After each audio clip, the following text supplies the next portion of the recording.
காமராஜரை தேர்தலில் வீழ்த்தியவர். வீழ்த்தி விட்டுதான் காங்கிரஸ் கட்சியை வீழ்த்தி விட்டுதான் அண்ணா முதலமைச்சராக உடம்பு முடியாமல். அப்போ காமராஜருக்கு தன்னுடைய தமிழ்நாட்டு தலைவரை எப்படி பேசுகிறார் பாருங்க.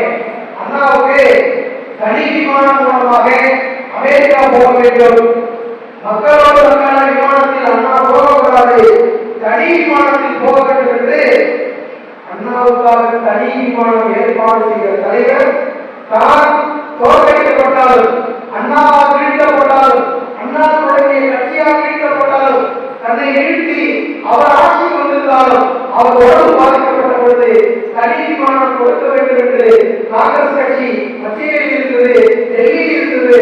அவரிடத்திலே பேசி தனி விமானம் பெற்றுத் தந்து அரசியலில் தனித்துவமான ஆளுமையை காட்டிய ஒரு தலைவர் தான் பெருந்தலைவர் காமராஜர்.